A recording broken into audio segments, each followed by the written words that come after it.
সমবেত ভক্তবৃন্দের চরণে আমার কোটি কোটি দণ্ডবৎ প্রণাম। মর্তের কৈলাস ধাম কাশীতে, পূর্ণ কাশী ধামে মহাপ্রভু সনাতনকে লক্ষ্য করে বিশ্ব জীবকে ভক্তি তত্ত্ব শিক্ষা দান।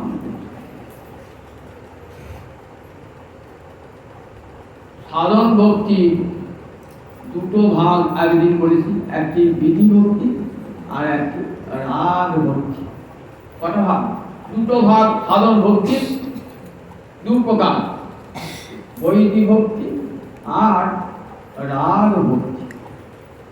বৈদিক ভক্তিটা হয় শাস্ত্র শাসনে, শাস্ত্রের নির্দেশে। চারি বর্ণার সমীজ্যোতি কৃষ্ণ নাহি ভজে, স্বধর্ম করিল সেও রবে করি মজে। ব্রাহ্মণ ক্ষত্রিয় বৈশ্য শূদ্র, ব্রহ্মচারী গৃহস্থ বানপ্রস্থি সন্ন্যাসী, এই চারি বর্ণের এবং চারি আশ্রমের মানুষ যদি আপন আপন বর্ণ ধর্ম আশ্রম ধর্ম পালন করেও যদি কৃষ্ণ ভজন না করে, তাহলে কোথায় গতি হয়? রৌরবে নরকে। 28 প্রকার নরকের মধ্যে একটা নরকের নাম রৌরব নরক। শ্রীমদ্ ভাগবতে 11 শ্লোক দেখবেন, নবযোগীন্দ্র সংবাদ আছে। এখানে যোগীন্দ্র বলছেন, যদি কৃষ্ণ ভজন না করে চারি বর্ণে এবং চারি আশ্রমের মানুষ, তাহলে স্থানাভ্রষ্টা পতন্তধ।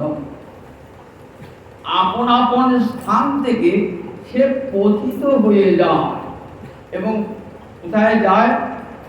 পতন্তি অধম, অধলোকে তার গতি হয়। তাহলে কৃষ্ণ ভজন না করলে অধোগতি হয়, স্থানচ্যুত হতে হয়। এই শাস্ত্র শাসনের ভয়ে যে কৃষ্ণ ভক্তি, তার নাম হলো বৈদিক ভক্তি। আর অনুরাগে যে কৃষ্ণ ভক্তি, রাগহীন ঝন ভজে শাস্ত্রের আজ্ঞা, যাদের কৃষ্ণের প্রীতি নাই কিন্তু শাস্ত্রের আজ্ঞায় ভজন করে, তাদের ভক্তিটা হলো বৈদিক ভক্তি। আর যারা অনুরাগে কৃষ্ণ ভজে, ভালোবেসে কৃষ্ণ ভজে, তাদের ভক্তিটার নাম হলো রাগ ভক্তি। তারা স্বর্গ মুক্তি কোনো কিছুই তারা চায় না, তারা গোবিন্দকে ভালোবাসার জন্যে ভালোবাসে। তাদের ভালোবাসার পশ্চাতে কোনো কারণ থাকে না।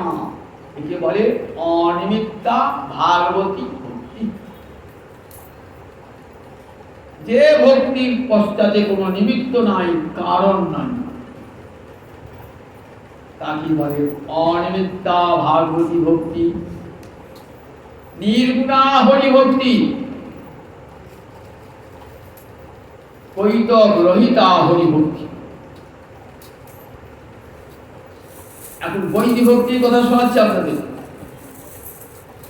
সুখদেব হরিদ্বারে ব্রহ্মকুণ্ডের তীরে এসে প্রথমে বৈদিক ভক্তির কথাই শোনাচ্ছি। তস্মাৎ ভারত সর্বাত্মা ভগবান হরিশ্বর, শ্রোতব্য কীর্তিতব্য স্মর্তব্য চেচ্ছদা ভয়। সুখদেব এসেছেন হরিদ্বারের ব্রহ্মকুণ্ডের তীরে। মৌনী তো কথা বলবেন না, কিন্তু হরিকথায় মৌনী নন, হরিকথায় মুখ।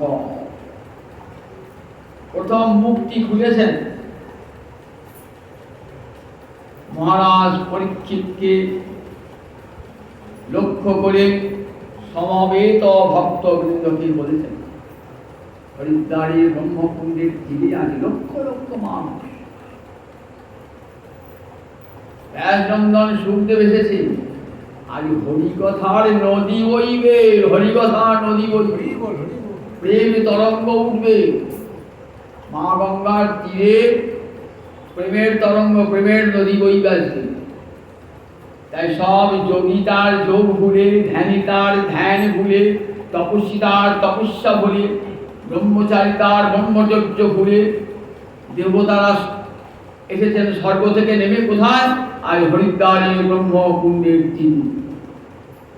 আর তাদের পিছু পিছু আমাদের মতন বিষয়াসক্ত, বিষয়ের কীট নরাধম তারাও জুটেছে আচার্যের কৃপায়, যদি একটু কৃষ্ণ কথা কানে যোগ। সুখদেব মুখটা খুলি বলছেন, তস্মাৎ ভারত সর্বাত্মা ভগবান হরিশ্বর শ্রোতব্য কীর্তিতব্য স্মর্তব্য চেচ্ছদা ভয়ম।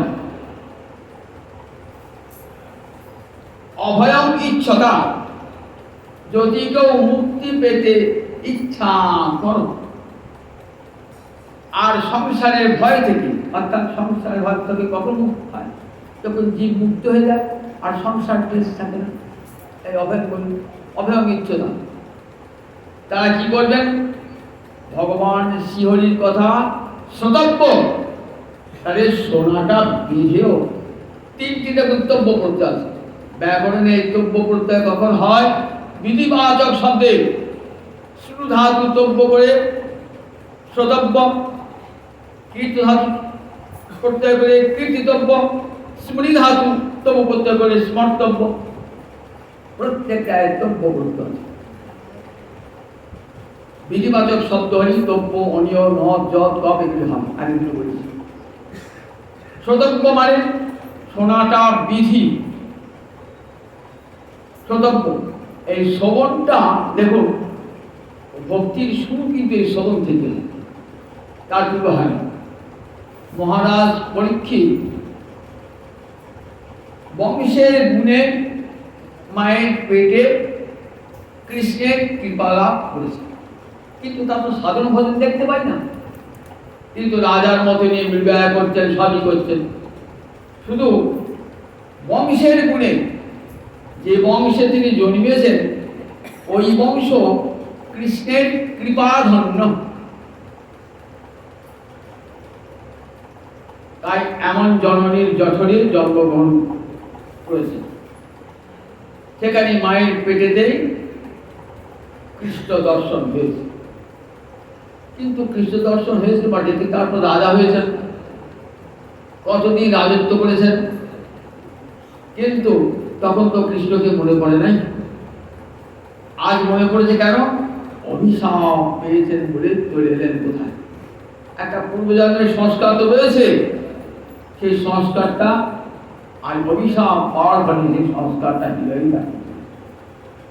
যখন বরণ করতে হবে তখন গোবিন্দের চরণ কমল ধ্যান করতে করতে প্রাণ এই যে সুবুদ্ধি, এটাও তো সবার আসে না। দেখেছো, ভক্তগুলো জন্মিয়েছেন বলি এসেছে। তাকে উদ্দেশ্য করে বলছেন, শ্রোতব্য শোনো মহারাজ, প্রতিটি জীবের হরিকথা শ্রবণ করা কর্তব্য।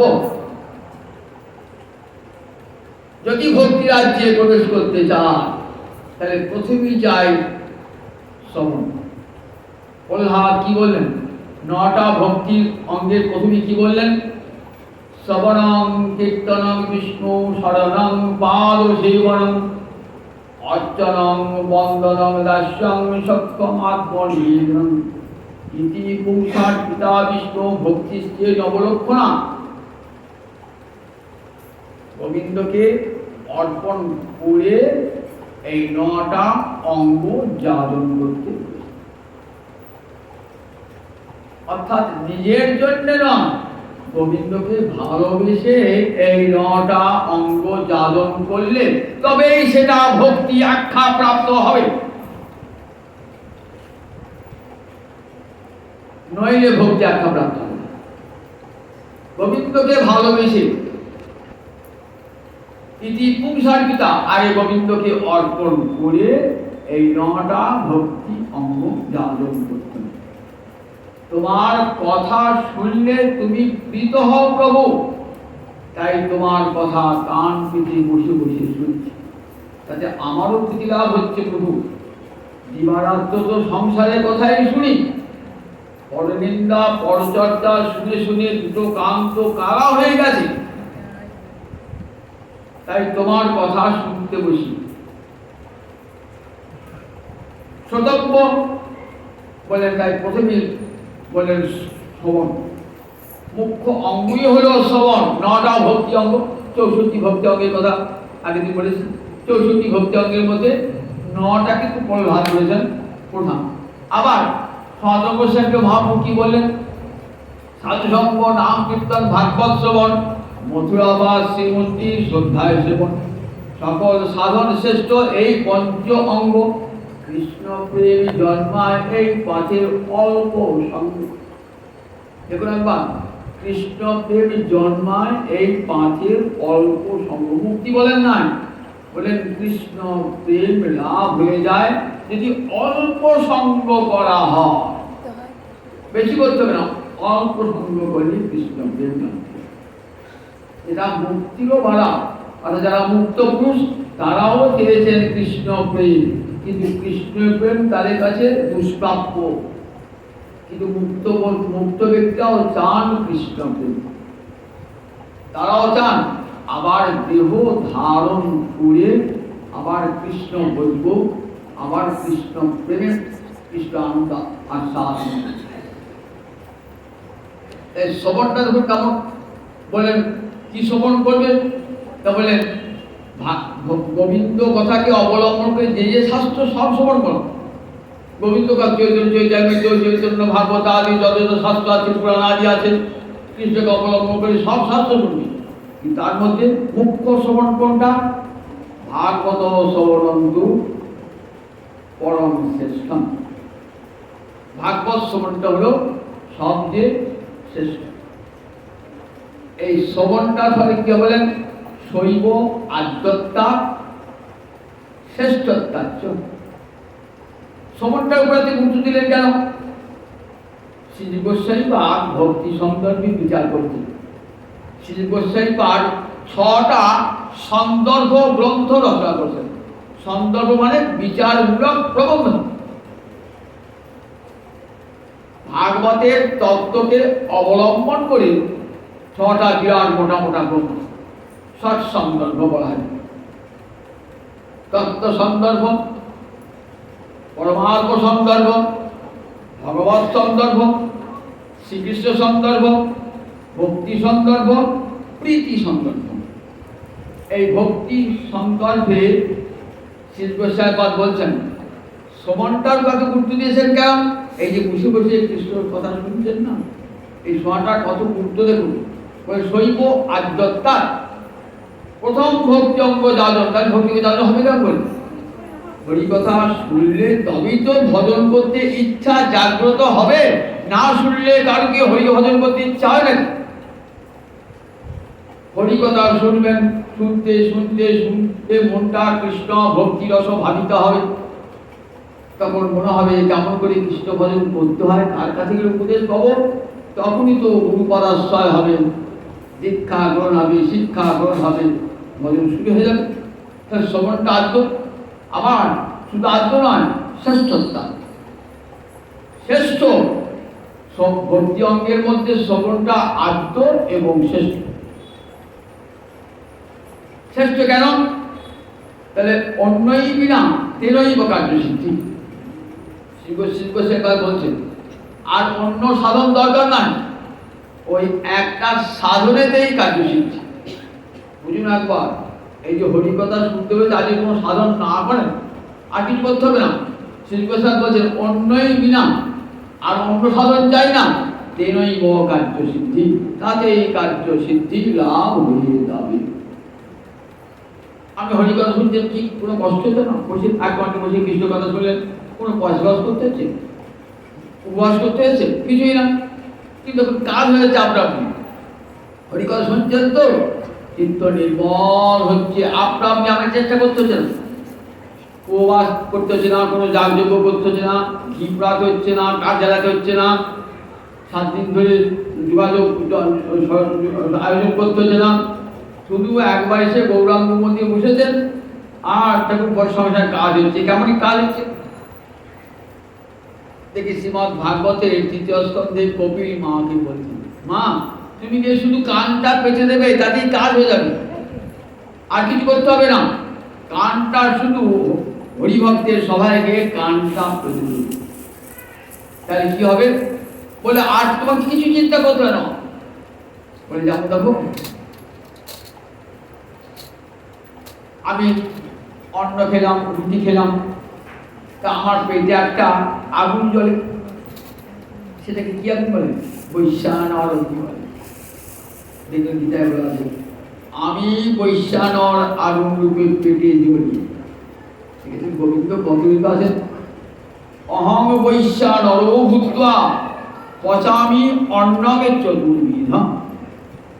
বলেছেন বিভূতি যোগে ভগবান বলছে, আমি বৈশ্বানর আগুন রূপে সমস্ত জীবের পেটে ঢুকি, ঢুকে কি করি, যা খাওয়ায় সেটাকে আমি পরিপাক করি।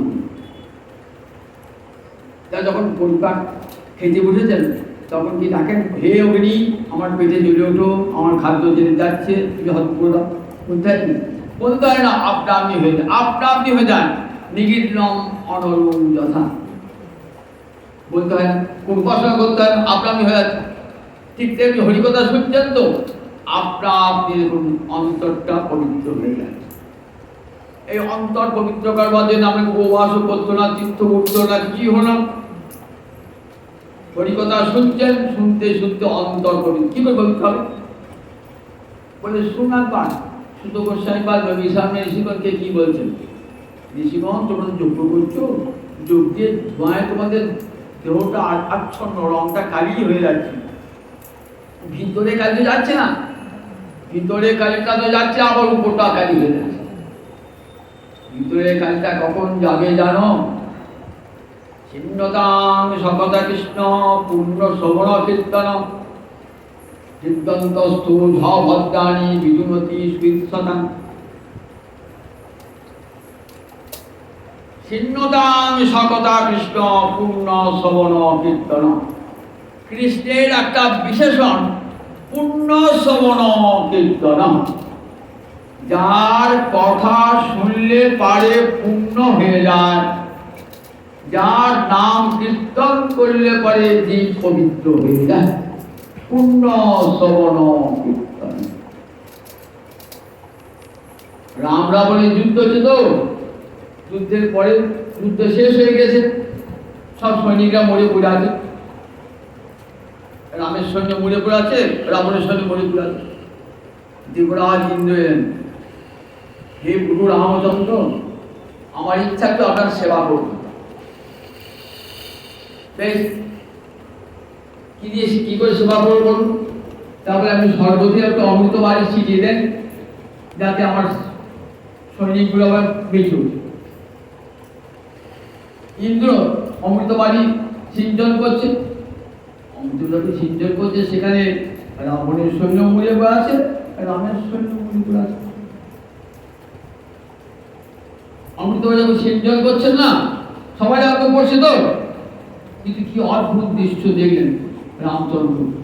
দেখছেন যে রাবণের সৈন্যগুলো সব বেঁচে উঠল, রামের সৈন্য রামের সৈন্য বেঁচে উঠল, কিন্তু রাবণের সৈন্যগুলো সব, রাবণের সৈন্যগুলো রামের সৈন্যগুলো সব বেঁচে উঠেছে, রাবণের সৈন্যগুলো একই অমৃতবাড়ি বর্ষ হলো, রাবণের সৈন্যগুলো বসালো, রামের সৈন্যগুলো মরে থাকলো কেন, আর রাবণের সৈন্যগুলো বেঁচে উঠলো কেন? তা বলছেন, রাবণের সৈন্যগুলো রামচন্দ্রের সঙ্গে যুদ্ধ করতে এসেছিল, রামকে মারো, রামকে মারো, রামকে মারো বলেছেন তো, এই রাম নাম উচ্চারণ করেছেন তো, তাই রাবণ সৈন্যগুলো সব বেঁচে উঠে, রাবণ সৈন্য সব মুক্তি পেয়ে গেছে। রাম নাম উচ্চারণ করেছেন, আর সমস্ত রাবণ সৈন্য মুক্তি পেয়ে গেছে, আর তারা বাঁচল না। আর রামের সৈন্য বেঁচে উঠলো কেন? যারা রাম নাম করে না, যারা রাবণকে মারো, রাবণকে মারো, রাবণকে মারো বলেছে, তাই সবাই বুঝুন। তাহলে যার নাম গাল দিয়ে উচ্চারণ করেও মুক্তি লাভ হয়ে যায়, পূর্ণ শ্রবণ কীর্তন। ছিন্নতাং স্বগত কৃষ্ণ পূর্ণ শ্রবণ কীর্তন। ছিন্নতাং মানে ছিন্ন শব্দের সূচি ভবদের ছিন্নতাং, যে শুনছে অর্থাৎ যারা শুনছে ছিন্নতাং। কথা গোবিন্দের কথা যারা শুনছেন তারা কি করছেন? গোবিন্দ এসে শুনতে এলেন, তার কথা হচ্ছে তো, তার কথা হলেই তিনি শুনতে আসেন।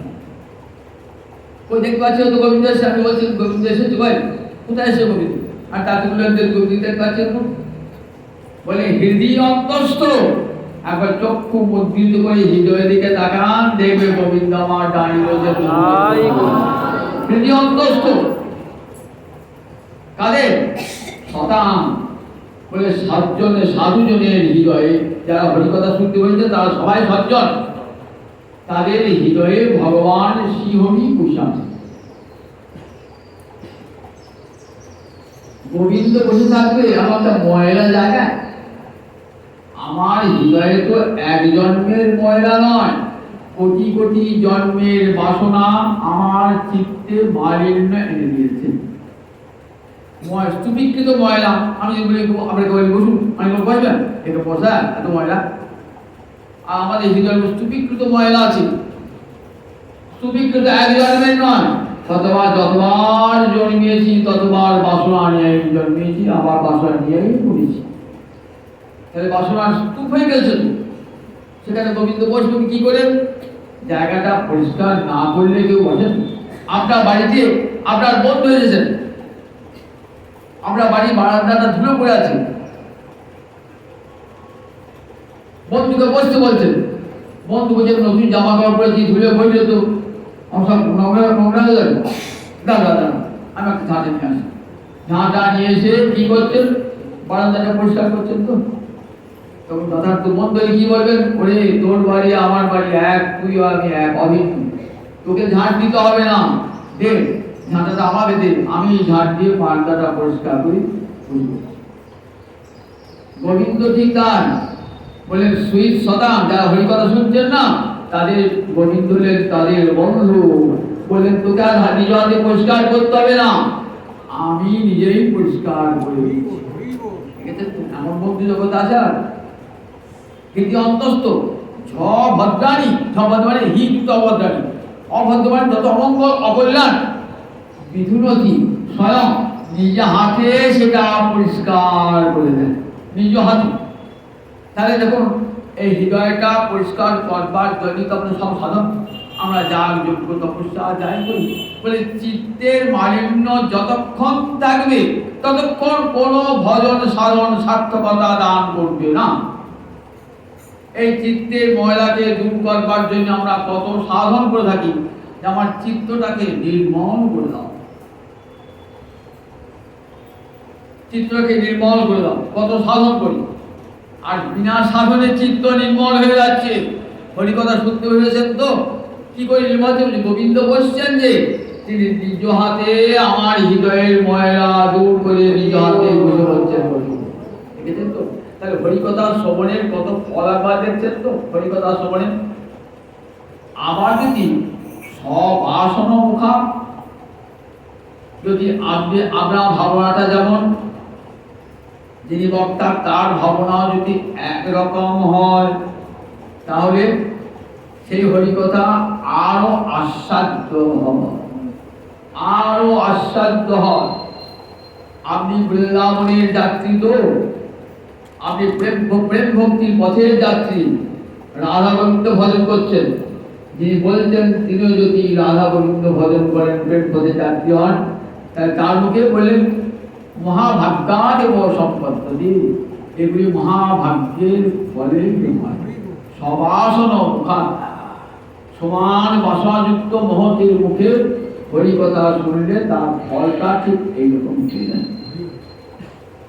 তাহলে বুঝে হরিকথার শ্রবণটা কত বড় ফলদায়ক, যার জন্য যাগ যজ্ঞ তপস্যা ব্রত কিছুই করতে হলো না, হরিকথার আসরে এসে একবার কানটা পেতে দিলেন আর তার ফল হয়ে গেল আমার চিত্তের যত মল ছিল সব দূরীভূত হয়ে গেল। জগতের যত যত ভক্ত দেখুন চিত্ত নির্মল হয়ে তারা হরিকথা শ্রবণ করে, সাধু সঙ্গ করে, তাদের মুখে হরিকথা শ্রবণ করে তারা সব মুক্তি পথে যাত্রা করে। শ্রবণম কীর্তনম কৃষ্ণ স্মরণম, প্রথম হলো আদ্য হলো শ্রবণ, কৃষ্ণ কথা হরিকথা শ্রবণ। এই শ্রবণ করতে করতে কি হবে, দেখলেন উপযুক্ত শ্রোতা উপযুক্ত বক্তা নাই, তাহলে তখন কি করবেন, তখন কীর্তন করবেন। বক্তার অভাবে কি করবেন, কীর্তন। অনেক জায়গায় হরিকথা কীর্তন তো হয় না, কাটোয়া যেমন কাটোয়া নবদ্বীপ ঝাম্পার করে হরিকথা হয়, এর বাড়িতে হরিকথা হয় না, তাহলে ভক্তি কি করবেন, নিজে নিজেই কীর্তন। স্মরণটা মনের ধর্ম, অনেক দেখেছি শ্রবণ কীর্তন করতে করতে তবে স্মরণ হবে। স্মরণ মনের ধর্ম, মনের উপর তো আমার নিয়ন্ত্রণ নাই। মন পাগলা, মন তাকে নিয়ন্ত্রণ করতে পারি না, শত চেষ্টা করেও মনকে নিয়ন্ত্রণ করতে পারি না। এই মনকে নিরুদ্ধ করবার জন্য যোগীরা কত যোগ সাধন করছেন, জ্ঞানীরা ব্রহ্মচর্য আদি পালন করছেন, তপস্যা করছেন, যাতে আমার মনটা ঠিক হয়। মনটা ঠিক না হলে স্মরণ হবে না। তা মনের উপর তো আমার কোনো নিয়ন্ত্রণ ক্ষমতা নাই। যদিও ইন্দ্রিয়ের উপর নিয়ন্ত্রণ ক্ষমতা যদিও আছে, কিন্তু অন্তরেন্দ্রিয় মনের উপর নিয়ন্ত্রণ ক্ষমতা আমার নেই। তাহলে স্মরণটা অনেক করা হবে। শ্রবণ কীর্তন করতে করতে করতে করতে করতে চিত্তের সব বয়রা জব যখন দূরীভূত হয়ে যাবে, তখন চেত দর্পণ মার্জনা, তখন দেখবেন চিত্তের মধ্যে দূর হয়ে গেছে, তখন মনের উপর একটা নিয়ন্ত্রণ এসে গেছে। মন তখন আর কিছুই কৃষ্ণ কথা ছাড়া অন্য কোনো কথা শুনতেই চায় না, তার কানেও প্রবেশ করে না। তখন মহারাজ দিবারাত্র হরিকথায় শুনি। এবং ব্রত সত্য নাম কীর্তা জাতানুরাগ দুচিত্ত উচ্চৈ অসত্যতরৌতি রৌতি গায়তি উন্মাদ মদনিত্যতি লোকবাহ্য। নবযোগীন্দ্র বলছেন, দেখো প্রথমেই শ্রবণার কীর্তনটা দিলেন, স্মরণটা অনেক দূরে, বলে নাম শ্রবণ করো আর কীর্তন করো। এবং ব্রত সত্য নাম কীর্তা, নাম কীর্তনটাকে ব্রত রূপে গ্রহণ করো। যেমন হরিদাস ঠাকুর ব্রত রূপে, হরিদাস বলে আমারটা ব্রত আছে কি, প্রতিদিন 3 লক্ষ নাম, মাসে 1 কোটি নাম, এটা আমার ব্রত। এবং ব্রত সত্য নাম, নিজের প্রিয় নাম, গুরুদেবের দেওয়া নাম, সেই দেওয়া নাম আপনি কি করছেন, সত্য নাম কীর্তন করছেন। কীর্তন করতে করতে কি হবে, করতে করতে মনের সব ময়লা ধুয়ে আছে। জাতানুরাগ, অনুরাগ ভালোবাসা এসে গেল ভগবানে, জাতানুরাগ।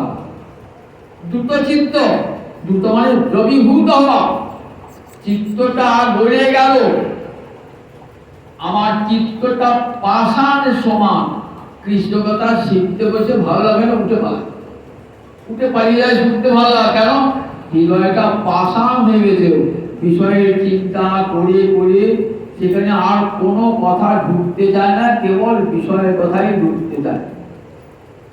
তাই হরি কথায় অরুচি, ভালো লাগে না। বললেন দ্রুত চিত্ত, কীর্তন করতে করতে কি হয়, শ্রবণ কীর্তন করতে করতে দ্রুত চিত্ত, তখন চিত্তটা দ্রবীভূত হয়ে যায়। এই চিত্ত দ্রবীভূত হয়ে যায় না, তখনই জানতে হবে কৃষ্ণ প্রেম লাভ হওয়ার পূর্বাবস্থা। একে বলে শাস্ত্রে রতি। সাধন ভক্তি হইতে হয় রতির উদয়, রতিগার হইলে তারে প্রেম নাম কয়। কৃষ্ণ রতি পর কৃষ্ণ প্রেম, সাধন ভক্তি হইতে হয় রতি উদয়। রতি মানে সূর্য ওঠে নাই, সূর্য ওঠার পূর্বাবস্থা।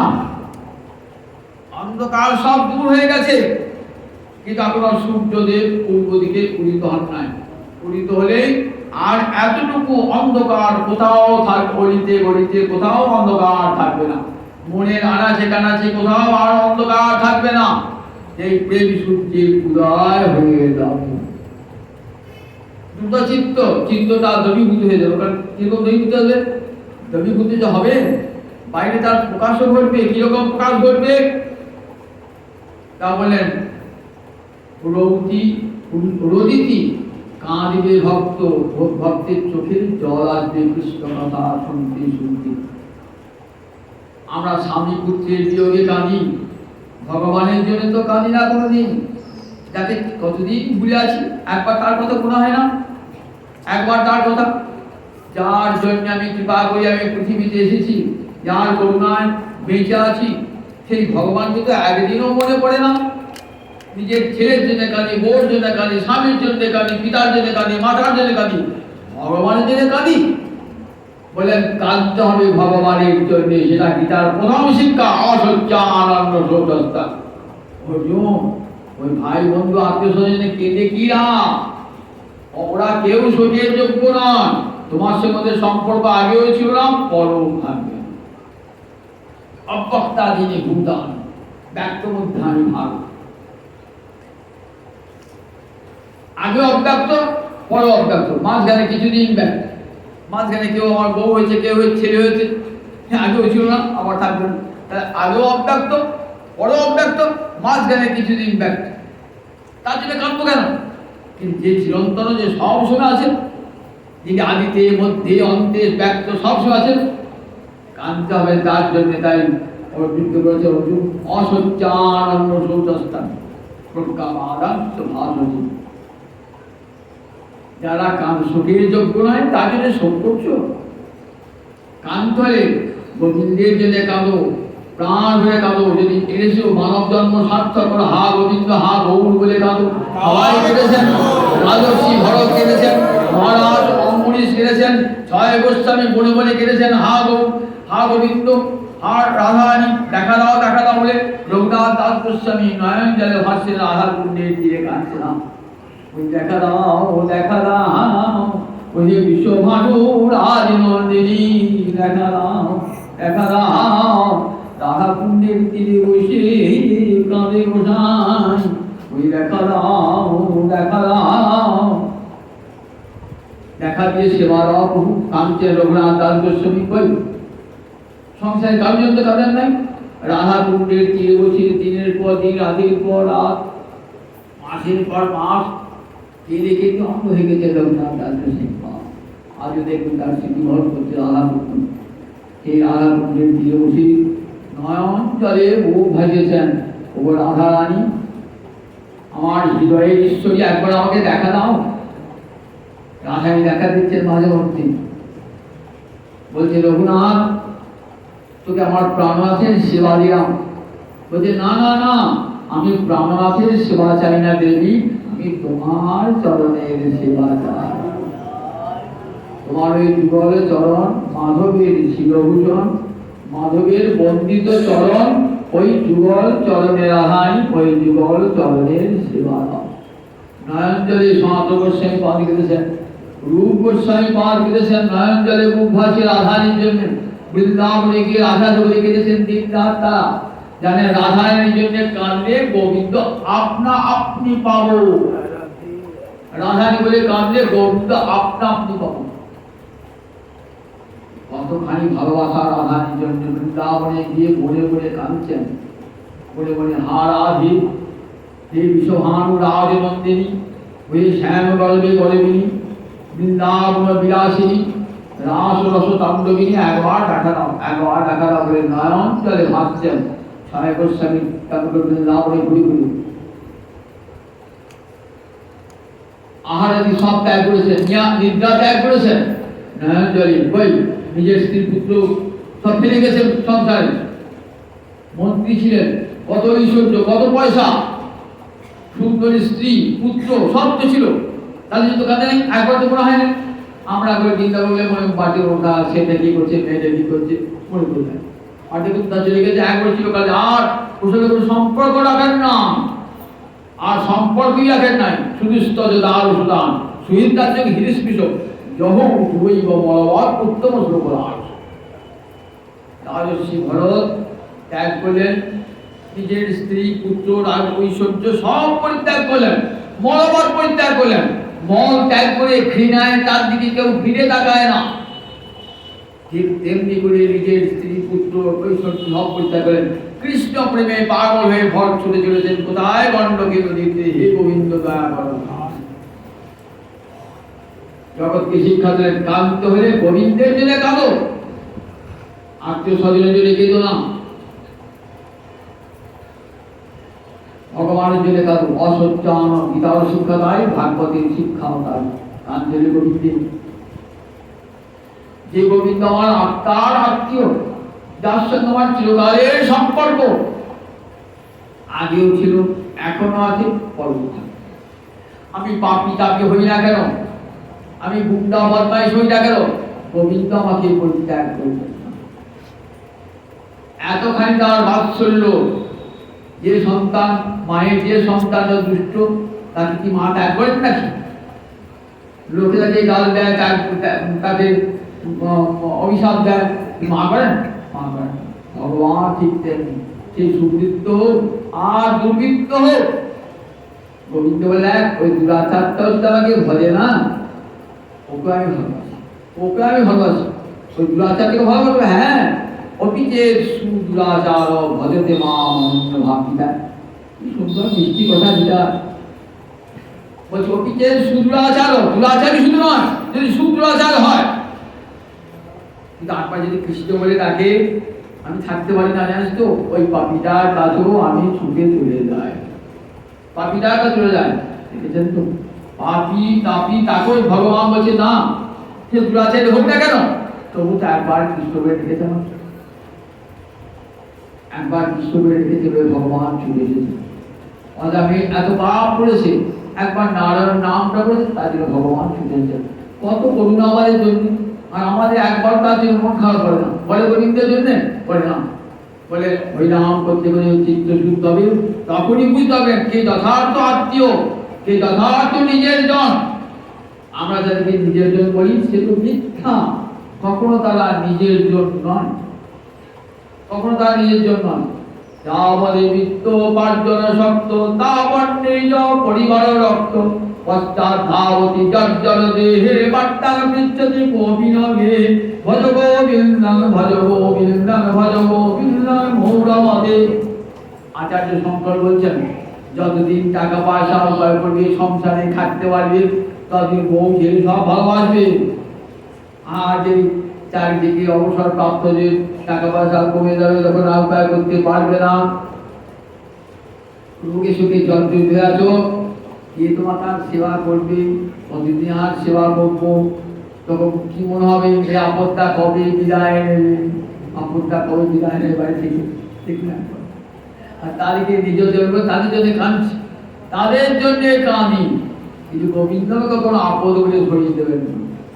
শেষের দিনে সেজনে বিনে কে তোরা পহনে হবে, শেষের দিনে সেজনে বিনে কে তোরা পহনে হবে। শেষের দিনে একবার তো গোবিন্দই আমার নিজ জন। মৃত্যুকালও বলছে, একবার বলিস, মৃত্যুকালে বলিস, তাহলে আমি কাছে কেন। মৃত্যুকালেও যদি বিদায় কি আছে, মৃত্যুকালেও যদি বলে ত্যাগ করে, একবার আমার নাম স্মরণ করে, আমি তো থাকতে পারি না, আমি ছুটে যাই আমার কাছে নিয়ে আসি তাকে। তাহলে এত বড় যার করুণা, তাকে ভুলে আছি কেমন করে, কেমন করে ভুলে আছি। আর যে স্ত্রী পুত্র শুধু কি জন্য, শুধু স্বার্থের দাস, তাদের জন্য কাঁদি, তাদের জন্য কাঁদি, তাই মিথ্যা কান্না দেবো তাদের জন্য। ভগবান মহাবীর অর্জুনকে বলছেন, অসচ্চান অনসচ্চ, শোকের যোগ্যতা তাদের শোক করছো, শোক করে কি হবে, শোক করলে ভগবানের জন্য কাঁদো, ভগবানের জন্য কাঁদো। রাধারানী যেমন এসেছেন কৃষ্ণের জন্য, জগৎকে পথ দেখিয়েছেন, জগৎকে পথ দেখিয়েছেন রাধারানী, যে কাঁদো, যদি কাঁদতে হয় রাধা গোবিন্দের জন্য কাঁদো, প্রাণ গোবিন্দের জন্য কাঁদো। নয়ন জলে বুক ভাসেছেন রাধারানী, নয়ন জলে। দেখুন তাহলে অথচ আমরা তাই আমরা গান বলে রোদিতি রৌতি, ওই কথা শুনতে শুনতে চিত্ত নির্মল হয়ে যায়, ভক্তি তখন হৃদয়টা আর পাশাম থাকে না, বলে যায়, তখন আর চিত্তে ভুল হয় না যে গোবিন্দই আমার বন্ধু, তিনি আমার নিজের। তখন রদিতি, তখন কৃষ্ণ বিরহ জেগে ওঠে অন্তরে, গুরু কৃপায় যখন অন্তরে কৃষ্ণ বিরহ জেগে ওঠে, তার আগে বলতে হয় না কৃষ্ণ বিরহ জাগে না, পুত্র বিরহ জাগে, স্বামী বিরহ জাগে, পত্নী বিরহ জাগে, কিন্তু গোবিন্দ বিরহ জাগ্রত হয় না। গুরু কৃপায় যখন হরিকথা গুরুকে হরিকথা শুনতে শুনতে শুনতে চিত্ত নির্মল হয়ে যায়, তখন কি হয়? তখন গোবিন্দ বিরহ সব সময় জায়গা অন্তরে, অন্তরে গোবিন্দ বিরহ। এই বিরহটা একটু সাধনা।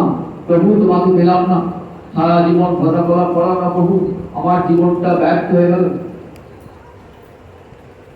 এমনি করে ভক্ত কান, প্রভু তোমার আর তোমার করুণা পেলাম না প্রভু, আমি আমার অধন্য প্রভু, মানব জীবনটা আমার ব্যর্থ হয়ে গেল। দুর্লভ মানব জন্ম পেলাম, যে মানব জন্ম পেয়ে সংসার হইলাম, সংসারের জন্য কারণ পাইয়া মনুষ্য জন্ম। আমি কি করলাম? করলাম কিসের কর্ম? মনুষ্য জন্ম পেয়ে অমানুষের মতো কর্ম করলাম। দুর্লভ মানব জন্ম পেলাম, কিন্তু মানুষের মতো কর্ম করলাম না।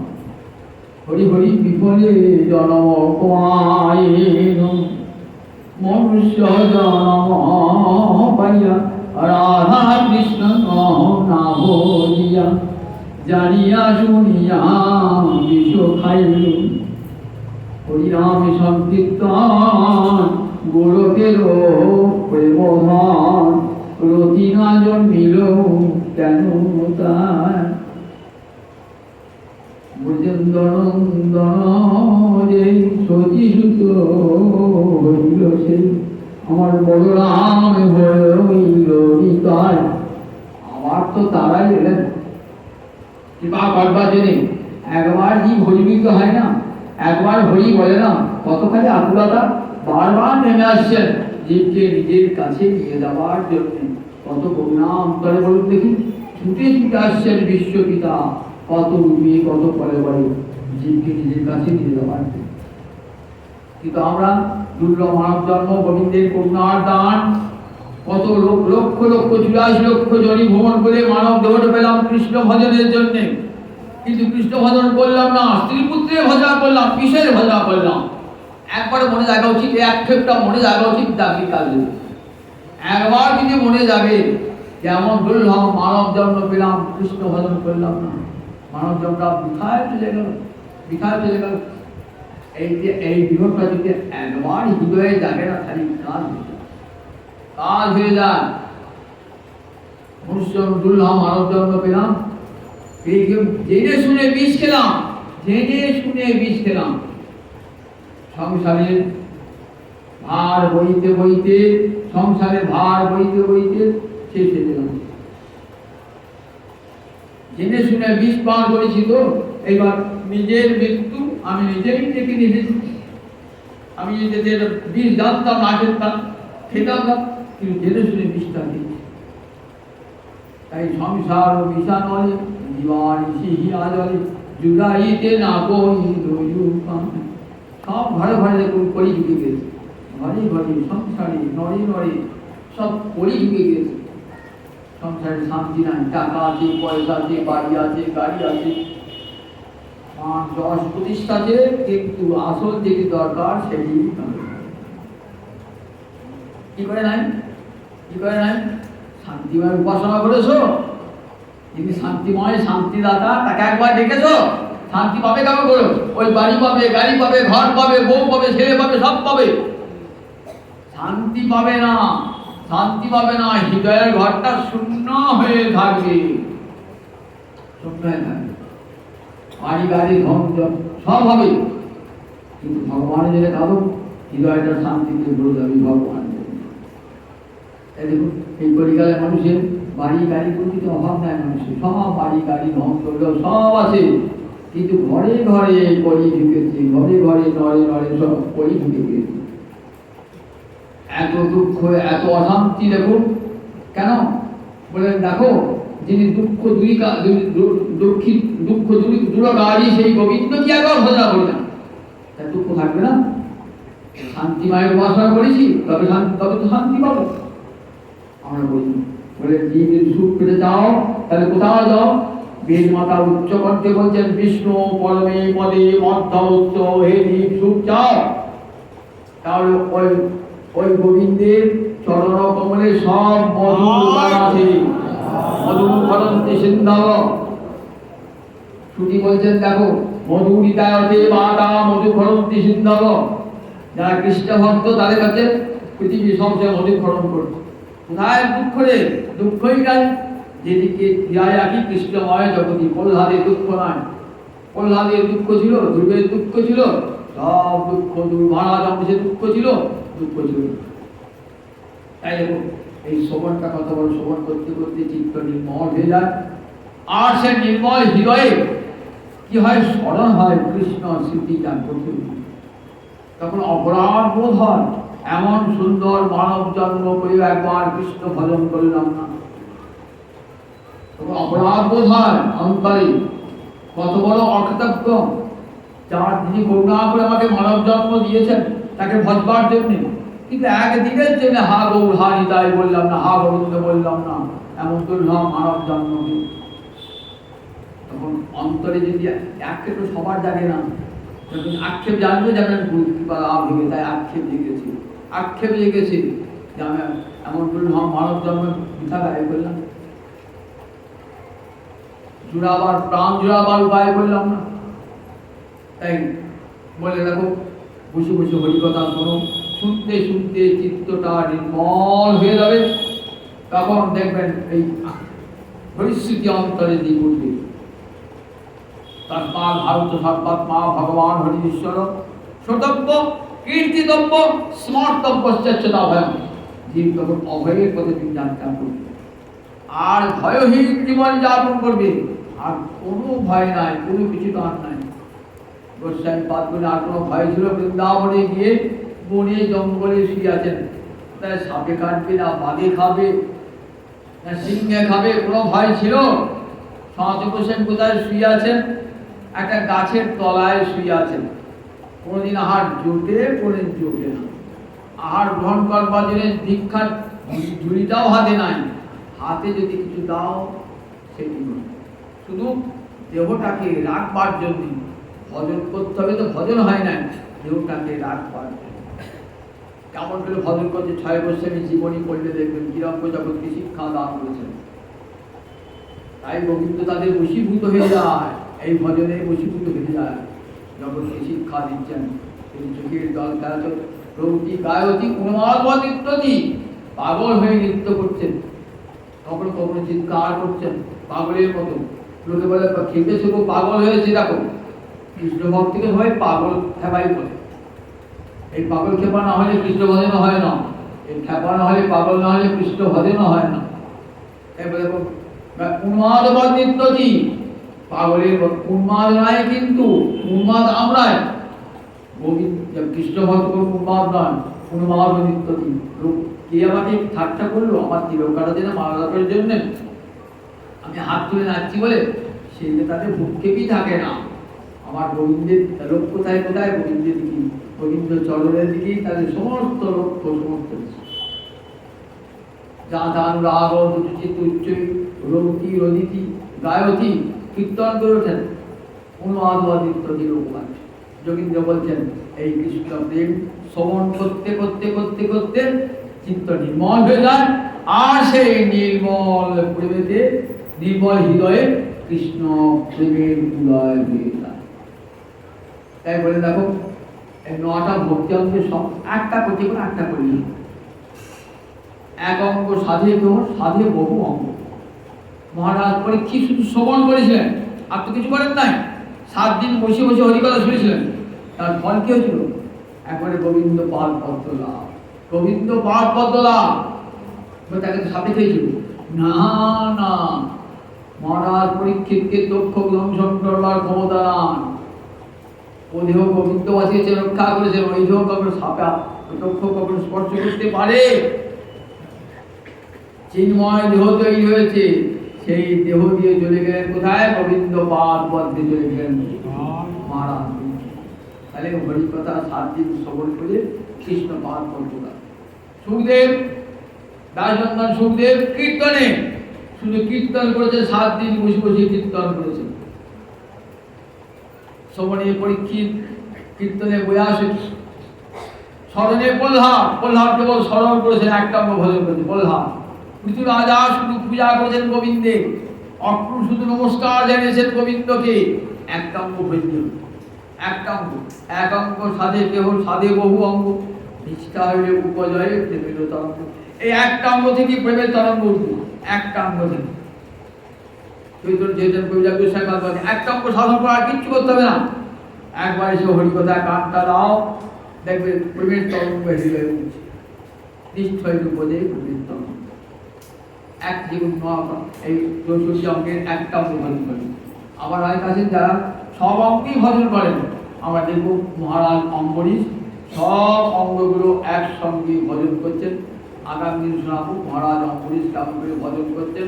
9টা অঙ্গই ভজন করছে শ্রবণ কীর্তন থেকে, কারণ সব এক অঙ্গ সাধিক বহু অঙ্গ নিষ্ঠা হয়ে বলে আর রাত্রিবিধি এবং মহাপ্রভু আরোগ্য হবে। আগামী